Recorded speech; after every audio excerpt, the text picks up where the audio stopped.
Okay, I'm just going to test this sound and see if I can hear myself, seeing I'm using the camera as mic today. Yep, okay, perfect, working.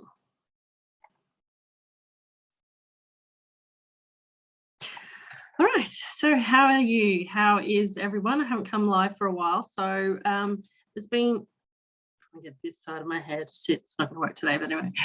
There's been some interesting developments in my life recently, and I wanted to share with you. Recently, I've been participating in the Women Lighting the Way Summit. One of the things that I discovered was that I am very hesitant in sharing my stories. Mostly it's just an intellectual hesitancy, an ego-based one, thinking that that I can only ever share and teach factual stuff. That's just my sleeve. That's just my university lecturer background. You know, thou must teach factual stuff. Anyway, I got so much insight and wisdom from listening to all the other ladies' stories. And the funnier the story, the more interesting and insight I gained in my own life. And it brought me some insight into, well, I should just stop myself each time I think that it's not a worthwhile story and just actually start sharing them, because you'll get to know a bit more about me, and you'll get to know a little bit more about my obsessions and why I'm so fascinated with past life regression, and why I think sound healing with past life regression is mind-blowing. Anyway, one of the fabulous talks in the Women Lighting the Way Summit was by Carol Lee. And Carol talks about her struggle with sugar obsession and how she's turned her life around through her eating. Now, I have always been obsessed with carbohydrates, and I've learned not to, I guess, bag myself out about the amount of carbohydrates that I eat, because I always knew there was a story behind it. And recently I discovered the story behind my carbohydrate obsession. And that's what I wanted to share with you today. I wanted to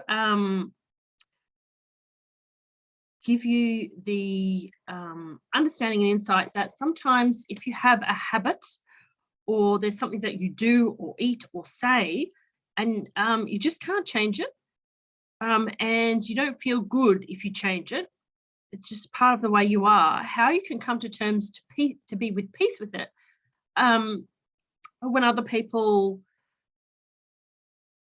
and medical science and research clearly show that this is not the best thing for you.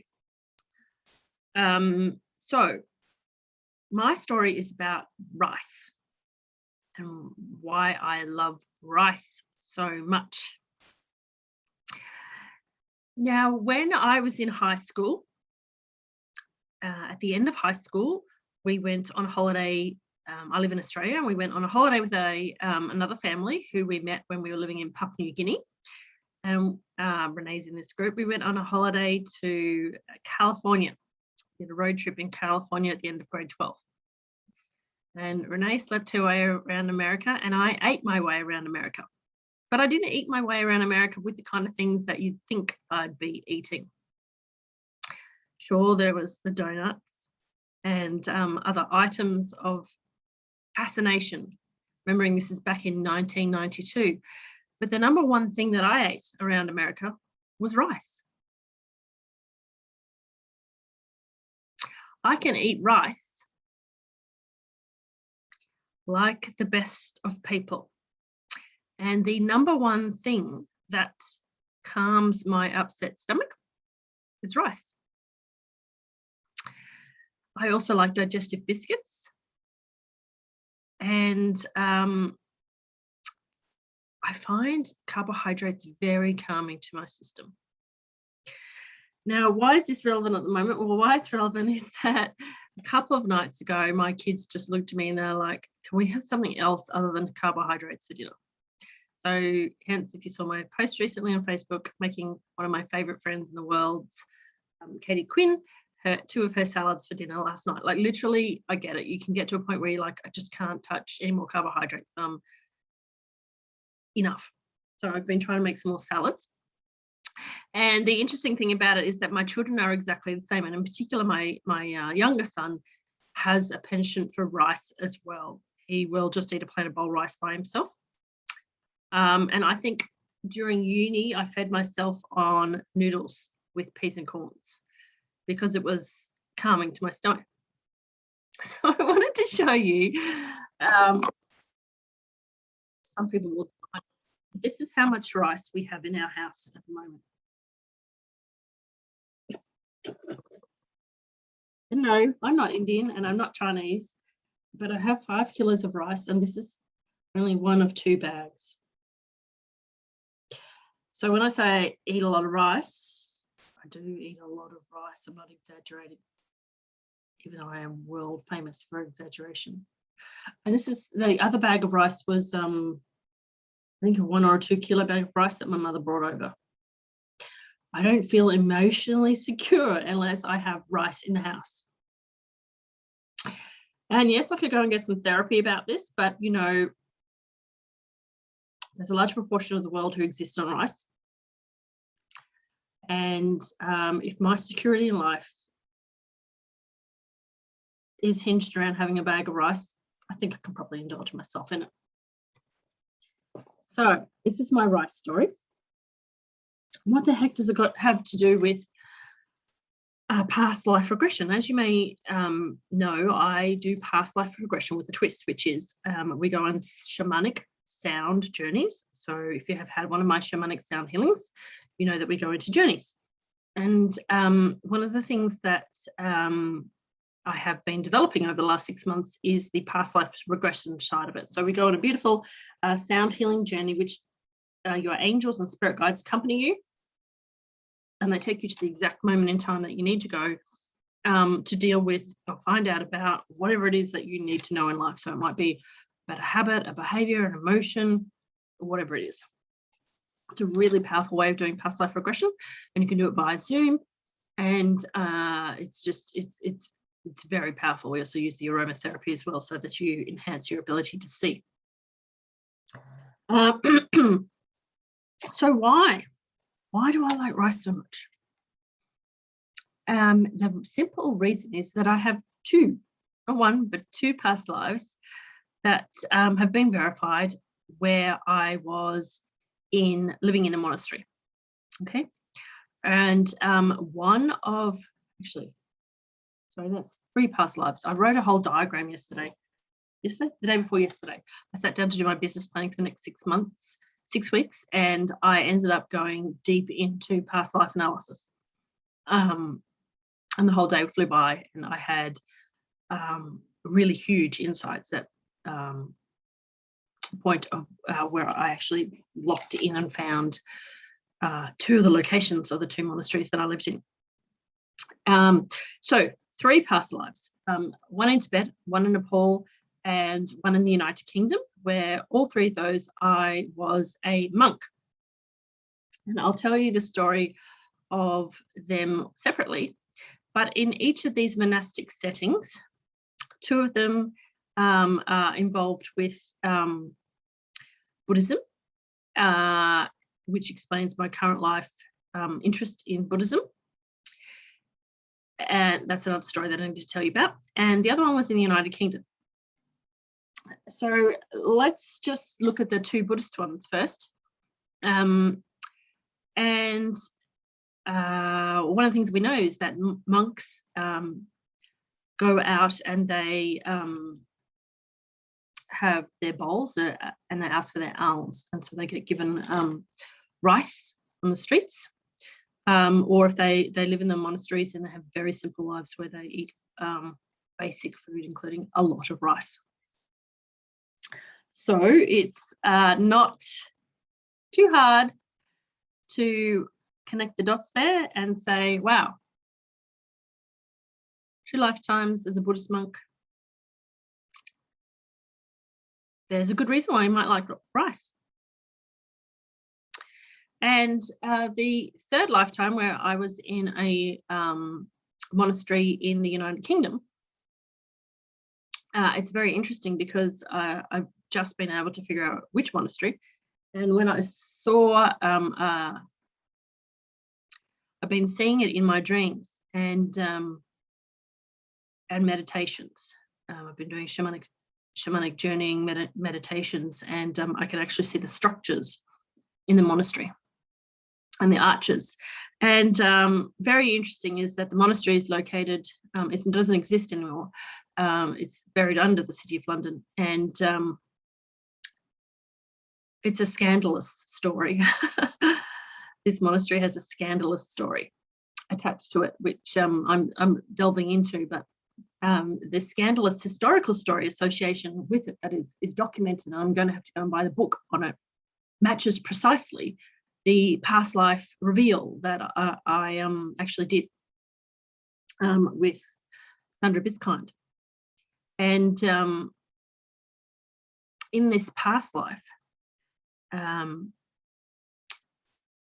I was neglected at this monastery, and this monastery was surrounded by lots of very wealthy people, but I was given away at birth, and in this monastery they didn't look after the children at all.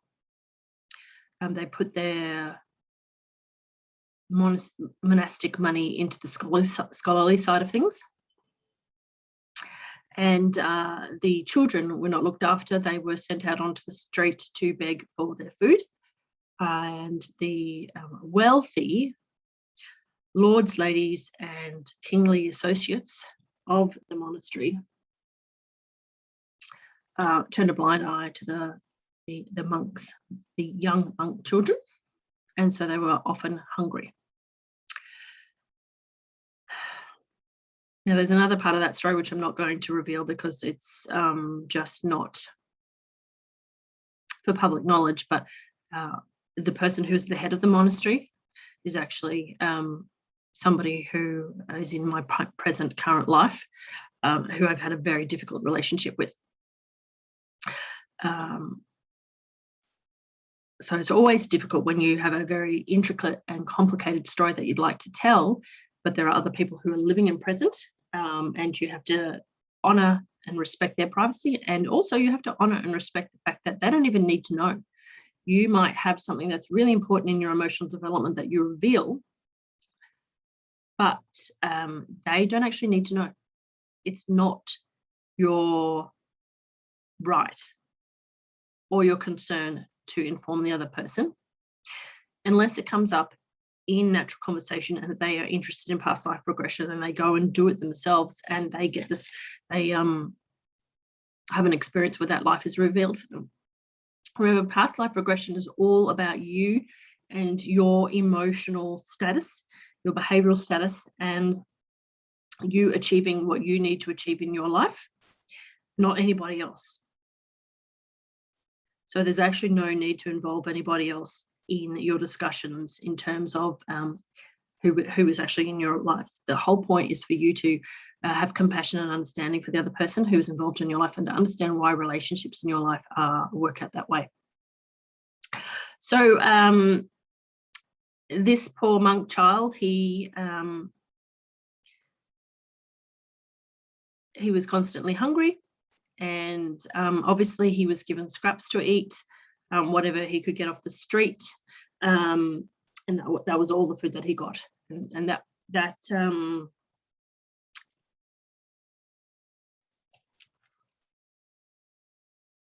also reinforced in some of the things that I really like to eat that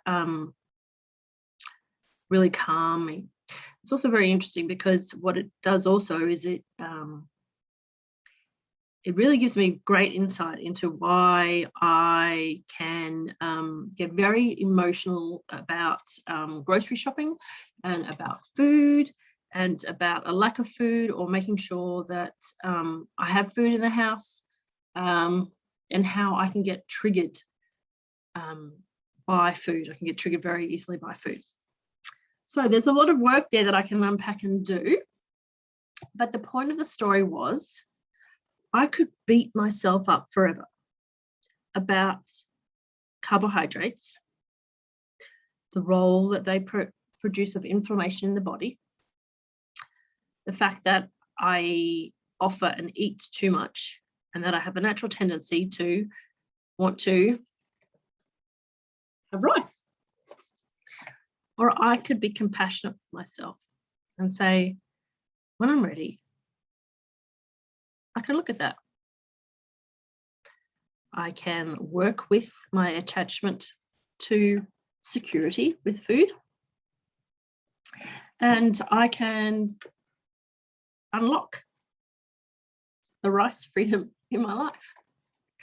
But until then, I can feel compassion towards myself and say, it's okay, sweetheart. It's okay if you need to have a bowl of rice today. It's okay if there's nothing on top of that bowl of rice. It's just rice.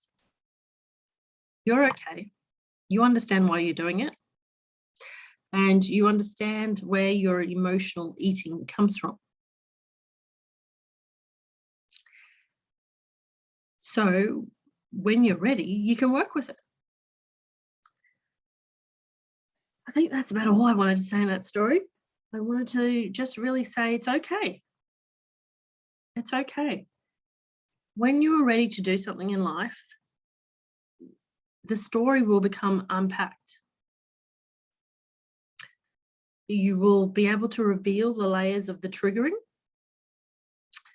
and see if it's epigenetic, present life, or past life. Now, I have a grandmother who was an emotional eater, but that's not my story. My story goes further than an epigenetic emotional eating, because my mother's not an epigenetic emotional eater, and neither is my sister. So I knew the story wasn't to do with my present life. And it revealed itself in a quantum healing where this particular life was revealed. So I just wanted to let you know that past life regression isn't just about finding out if you're Cleopatra or not. It is a whole lot more profound in terms of using it as a therapeutic tool to gain insight into who you are and why you are in this present life. It's also a tool that you can actually learn to give yourself compassion, because you gain insight into your higher self. You get to journey with your higher self, which is one of the mind-blowing, amazing things about the past life regressions through sound, is that we can, over a couple of lifetimes, go through what the angels want to show you, and we can even take you into the process where you follow the light and have your review and see your higher self, or see, and even before that, we can see the last version of you, the last incarnation in the future. What this does is it gives you a profound sense of who you are, it releases heaps of emotion, and it allows you to have compassion to yourself and for others in your life due to the roles that they play in this lifetime and they have played in past lifetimes. Gives you better understanding. And it allows you to just have some grace with your own self. It allows you to see why you are a certain way, how you behave, what this emotion is, and then it allows you to gently unpack it in your own time. Now, so when we do past life regression, we do a briefing session first to see what has come up for you, why you contacted me in the first place. We do an oracle card reading to see exactly what the situation is. Second meeting we go and do the past life regression, takes about 2 hours. We go through between 1 and 3 lifetimes. And then the third session is traditionally marked out for sound healing, where we will see what emotion arose and was discovered in the past life regression. And then we do this bespoke sound healing. But I have had certain circumstances where I've actually used a second regression then, because I like to, when I get an insight that there's more there for you to unpack, we will bypass the sound healing and we will do another regression and do the healing within the regression. So it's quite an intense process. It is quite a freeing process, and it's a very safe process, and it is just conducted via Zoom. So it may seem expensive, but it's not. It's $444 US for the 3 sessions. Now, if you divided that by 3 sessions, you'll see that you're getting it at a bargain, because just one of my sound healings is $222 alone. So we're doing 3 sessions. It's around 6 hours of work, and it's therapeutic. It's not past life tourism. So if that's something that interests you, then katish.com, send me a message. Maybe you have a story with food that you'd like to investigate, so that you can gain some emotional freedom. So I hope that you found that story interesting today, and I will come live with some more stories in the future. I will just check now to see if there are any questions. I actually think I closed my Facebook while I was. Yeah, there's Ruth. Hi, Ruth. So yeah, Ruth was live with me.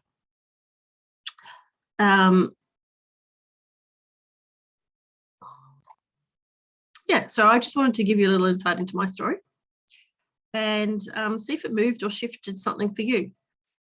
You can investigate this yourself also with journaling. I'm not a fan of journaling. Everyone does it. I can't.